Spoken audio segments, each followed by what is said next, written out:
Madame la ministre, Madame la déléguée générale, Monsieur le directeur général, Mesdames et Messieurs les élus, Mesdames, Messieurs, l'Observatoire paritaire de l'hospitalisation privée vous remercie d'avoir répondu à notre invitation. Ce colloque annuel fait partie de l'ADN de notre structure paritaire qui, par ses travaux d'analyse et ses préconisations, concourt à l'identification des changements qui affectent ou affecteront quantitativement ou qualitativement les emplois en termes de contenu et d'exigence de compétences. Après celui sur le numérique et la robotique, un autre consacré à la formation et à l'emploi des travailleurs en situation de handicap, ou encore celui de l'an dernier relatif à la désertification médicale, nous débattrons cette année d'une réelle problématique pour notre branche santé, problématique par ailleurs commune au secteur public, que sont les métiers en tension. Ce colloque est la suite logique de notre séminaire de mi-septembre, où des professionnels du terrain de la santé, de la formation, de l'insertion nous ont apporté leur précieuse expertise.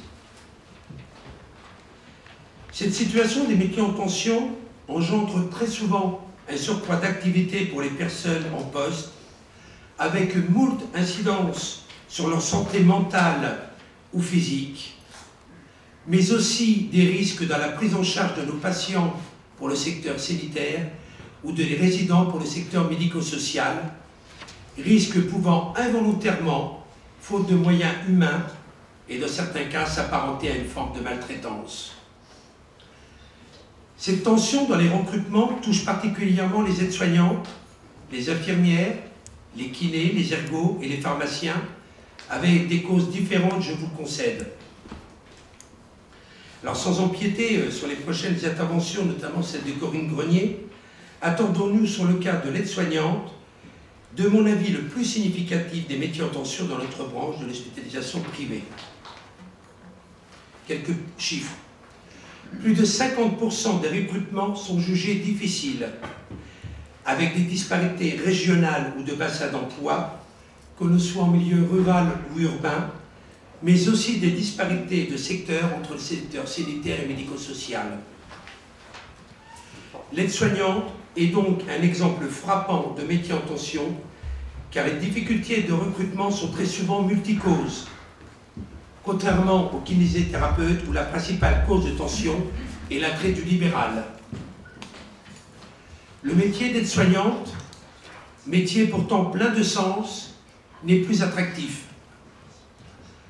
Ainsi enregistre-t-on une baisse de plus de 30% des candidats aux études dans les instituts de formation IFAS, et cela sur l'ensemble du territoire, malgré des efforts importants et significatifs en termes d'accompagnement, de communication ou de prise en charge financière des étudiants.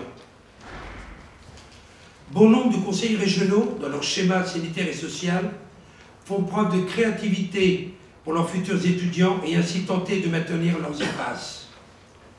Madame Janson, au nom des régions de France, nous répondra sur ce point.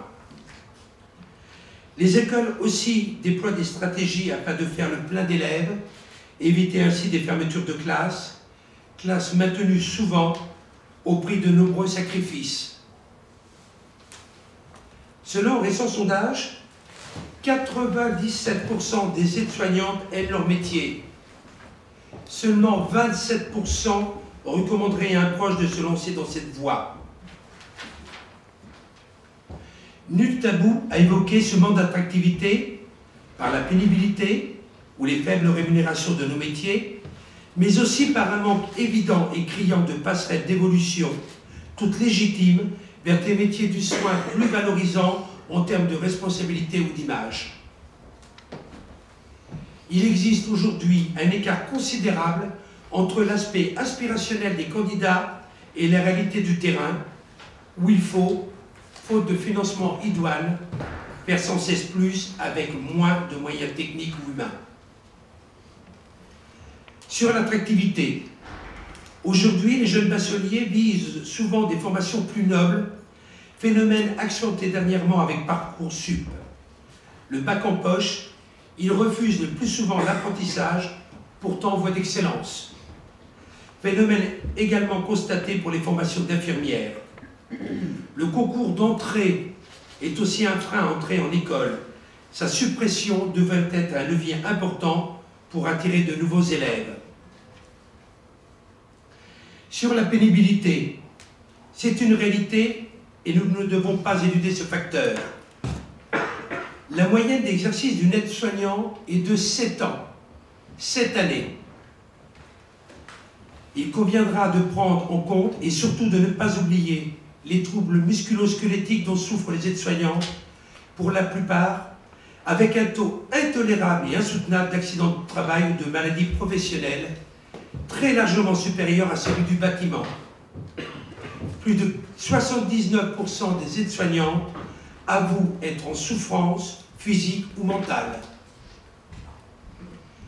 Sur les faibles rémunérations, la ingénierie des compétences en cours pour les aides-soignants devrait logiquement, il faut l'espérer, favoriser une augmentation de leur rémunération qui aujourd'hui est quasi identique à celle d'une agent de service hospitalier. 50 € en fin de carrière d'écart entre un agent des services hospitaliers et une aide-soignante.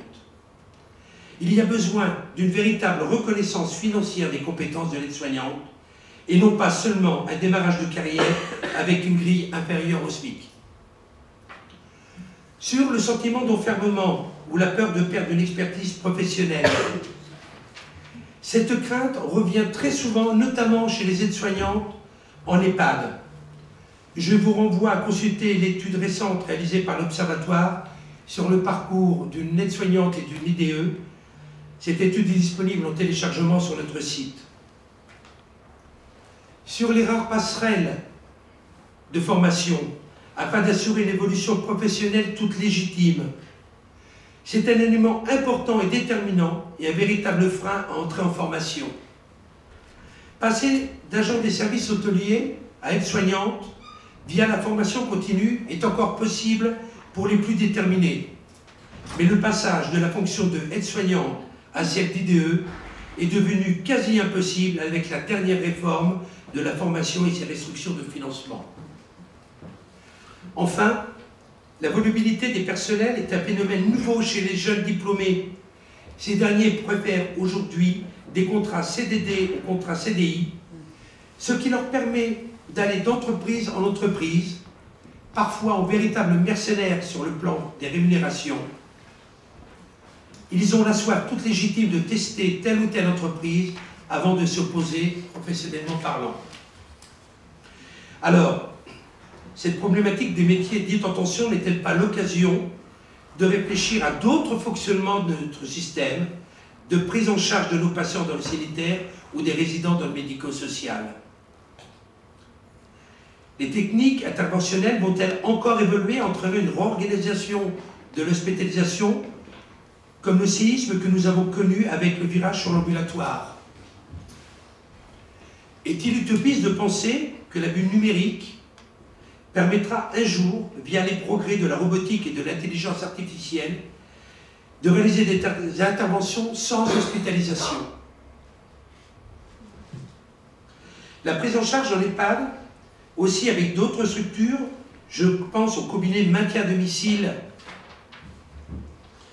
et aux accueils de jour pour les personnes âgées non dépendantes, sera-t-elle demain la norme avec tout le panel des métiers de la coordination?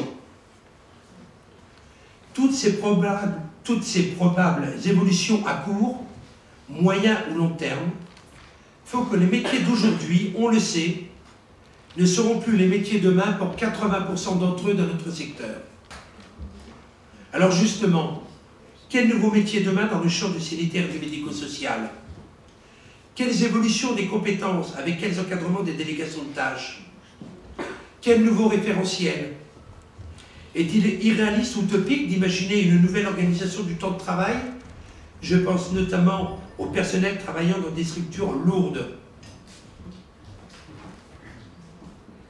L'Observatoire de la santé, que sera sa mission, se devra d'être attentif aux évolutions et d'intervenir demain auprès des décideurs, au niveau de l'État, des tutelles bien sûr, mais aussi des branches professionnelles, afin d'apporter, via ces études, sinon des solutions, tout du moins des pistes de travail et de réflexion.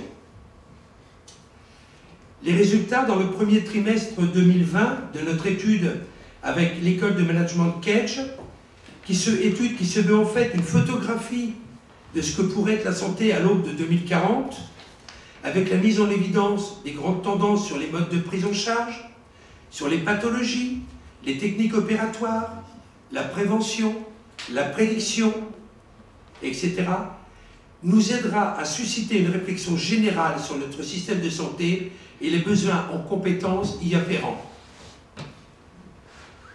Demain, l'Observatoire de l'Eco-Santé, par ses études sur les besoins qualitatifs et quantitatifs, devra mettre à disposition de l'Eco-Santé une gestion prévisionnelle des emplois et des compétences afin de répondre aux défis et aux besoins en compétences de demain en faisant évoluer les personnels de nos établissements via les formations continues et l'ascenseur social.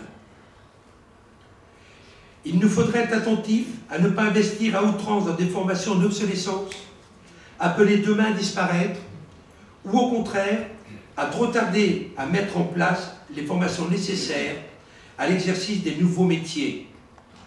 Ce ne sera pas aisé, mais ce travail sera capital pour une prise en charge de qualité des patients et des résidents. Il y a urgence, car les personnels qui accompagnent nos patients et nos aînés dans des phases de vie toujours difficiles sont en attente de réelles mesures concrètes et ambitieuses. Oui, il y a urgence à mettre en œuvre une stratégie globale pour assurer l'attractivité de nos métiers en tension, en agissant sur le panel que sont la formation initiale et continue, les rémunérations, la reconnaissance professionnelle et l'amélioration des conditions de travail. J'ose espérer qu'avec le rapport Libaud et tout dernièrement celui de Madame la ministre El Khomri sur les métiers du grand âge, les lignes vont enfin bouger.